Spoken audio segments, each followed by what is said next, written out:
আজকে তৈরি করে দেখাবো আম্মুর হাতের সিক্রেট কাচ্ছির রেসিপি, যার জন্য প্রথমে এই মশলাগুলোকে ব্লেন্ডারে করে নিলাম।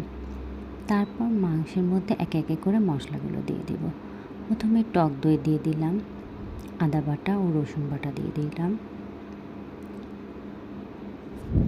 শুকনো মরিচ ও গরম মশলা গুঁড়া দিয়ে দিলাম। এবার ব্লেন্ড করে রাখা মশলাটি দিয়ে দিলাম, বাদাম বাটা দিয়ে দিলাম,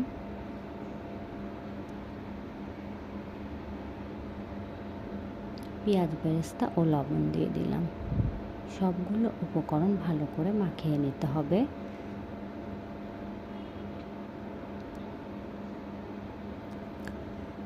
এবার কুচি করে রাখা পেঁয়াজ দিয়ে দিব,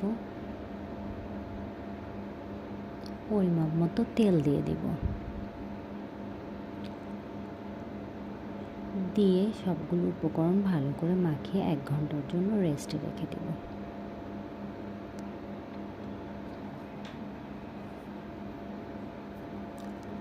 উপর দিয়ে সামান্য বেরেস্তা কুচি ছিটিয়ে চুলায় বসিয়ে দিব।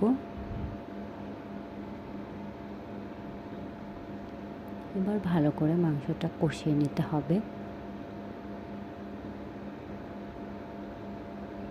এবার একটি হাঁড়িতে তেল গরম করে তাতে আদা বাটা, রসুন বাটা, গরম মশলা গুঁড়া, ঘি দিয়ে একটু ভাজা ভাজা করে নিতে হবে। তারপর এতে দুধ দিয়ে দিলাম,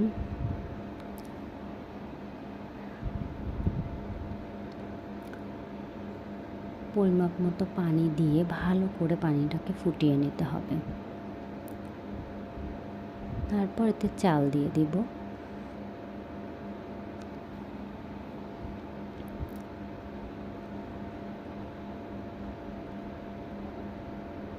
চালগুলো আধা সিদ্ধ হয়ে আসলে এতে বাদাম কুচি, বেরেস্তা কুচি, গুঁড়ো দুধ সবগুলো উপকরণ একত্রে মাখিয়ে চালের উপরে একটা লেয়ার দিয়ে দিব।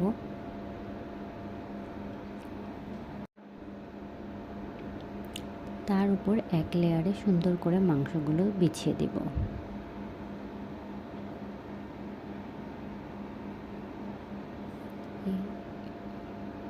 এবার বাদাম কুচিগুলো আরেকবার উপর দিয়ে ছিটিয়ে কিছুক্ষণ দমে রেখে দিব। 10 মিনিট দমে রাখার পর হালকা হালকা করে উল্টে নেড়ে নিতে হবে।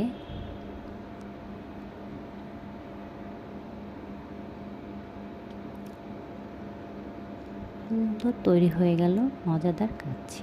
আপনারা বাসায় ট্রাই